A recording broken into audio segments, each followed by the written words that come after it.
Hello there. Let's dive into the water today. Have you ever wondered? When we put a metal coin on the water, it sinks down, but all these humongous vessels, like a submarine made up of the same material, can float on water with ease. What is this magic, you ask? Well, boy, let's find out. From ancient times, man has tried to find a way to operate underwater, for they believed that it would give them great advantages at war, finding historical artifacts and precious items. This need to control the waters was fulfilled by the submarine. A submarine is a vessel that is capable of propelling itself underwater. The idea of the submarine was met with skeptics everywhere regarding its safety and practicality when it was first being worked on. The Germans were exceptionally skeptical with its applications in the scenario of war, and the monarch of the time, Kaiser William, even had a law that banned the use of these submarines in wars. It wasn't until the monarch himself traveled in the submarine that he understood its importance. The caricature on the right shows a German seaman saying out with the U-boat, which was a name given to the submarine by the Germans. The history of a submarine is a long and convoluted one, with the importance of submarines being understood only in the First World War, where its ability to destroy large surface ships without detection by the enemy made it an important weapon for anyone fighting in the war. The first plans for the submarine were made by William Byrne in 1578. In 1620, the first physical version of a submarine was created by Cornelius Drebbel that was able to travel 12 to 15 feet below the river Thames. The submarines were made by waterproofing an egg-shaped boat and covering it in leather and wax. Sometime later, hand-powered submarines were invented, and one of them was named the Turtle and was used during the American Revolution. The first electric submarine powered by battery was built in 1888 by Isaac Bell. In the earlier 20th century, Russian submarine Vostochny was the first submarine to use a gasoline engine and was used because of its long range compared to its counterparts. Later, remote-controlled Poodle was launched by French photographer Dmitry Rybakov. The world's fastest submarine was launched in the late 1900s by the Soviet Union. USS Nautilus was the first nuclear-powered submarine to be used by the US Navy. Nowadays, submarines are commonly used for research, tourism, and for war, with more countries building their arsenal of nuclear submarines.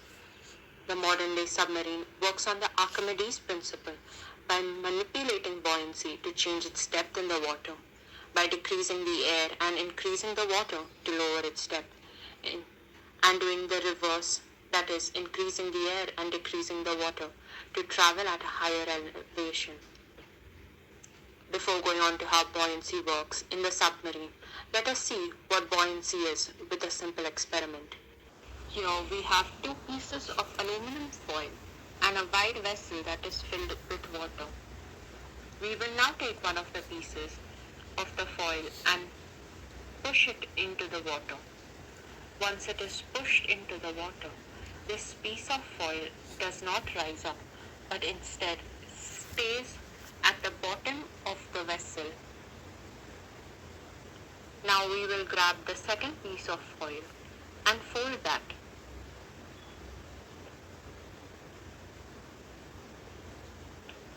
This piece of foil, contrary to popular beliefs, does not sink but rises and floats. Why did this happen? Aluminum is denser than water and will always sink in the water, and that is what made the foil sink down. The one that is crumpled has air trapped in it, which reduces the density than that of the water and makes the crumpled piece of foil rise to the surface. When we crumple a piece of foil in the water, there is no air for it to be trapped in, and hence it continues to remain sunk. Objects that have lower density than water will float on it, while objects with high density will sink.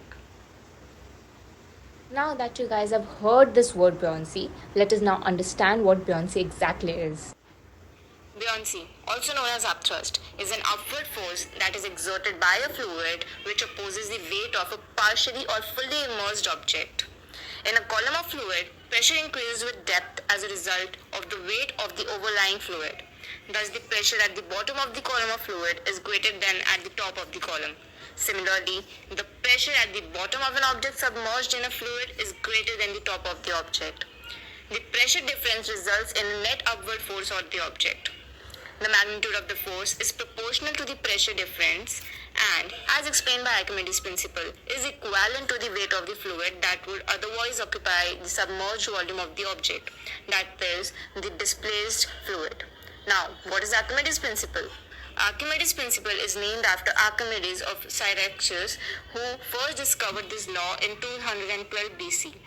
For objects floating and sunken, and in gas as well as liquid, Archimedes' principle may be stated thus in terms of forces, like any object wholly or partially immersed in a fluid is whirled up by a force equal to the weight of the fluid displaced by the object. With the clarification that for a sunken object, the volume of displaced fluid is volume of the object, and for a floating object on liquid, the weight of the displaced liquid is the weight of the object. Thus, we can say buoyant force is equal to the weight of the fluid displaced. Now that we have understood Archimedes' principle and buoyancy, let's take a look how this helped in submarines. Submarines are closed vessels having cylindrical shapes, narrowed ends and two hulls, the inner hull and the outer hull. Hull is simply the body of a ship. Inner hulls helps to protect the crew from pressure of water at ocean depths and is also responsible for insulating from freezing temperatures. Inner hull is also called the pressure hull. The submarine's outer body is shaped by the outer hull. Ballast tanks responsible for submarine buoyancy are located between the inner and the outer hull. Submarine has overall two controls for steering. First is the rudder control allowing side-to-side turning and diving planes which help submarines to rise and descend or pitch. We have two sets of diving planes. Sail planes located on sail and stern planes located at the stern or back of the boat. In addition, submarines have short wings which are movable called hydroplanes. These are present on back of submarines and are responsible for controlling angle of dive. In order to remain stable, a submarine must maintain a condition called trim. This basically means its weight should be perfectly balanced throughout its body. Tanks called ballast tanks help to balance the density of submarines with respect to water. So let's focus on ballast tanks. Ballast tanks are alternately filled with water or air. As the submarines dive deeper, these tanks get filled with water and occasionally air is also vented out from the submarine until the density becomes greater than the surrounding water. Here the submarine begins to sink, also called negative buoyancy. This ballast tank has holes at its bottom and also a valve on top. As long as this valve is closed, the air bubble is trapped in the tank. So here, the water is forcing the air out of the tank. Because of this, the ship is getting heavier and starts to sink. If we want to bring it to the surface, compressed air is pumped into the tank. Ballast tanks get filled with air and the submarine's overall density is less than that of surrounding water, and it rises to the surface. Tanks called as trim tanks present forward and backward help water to be added or expelled from the trim as needed. These are primarily used to balance the submarine, so water moves from the heavier part to the lighter part until it is balanced. So, we hope you enjoyed this video and got answers as promised. But our search doesn't stop here.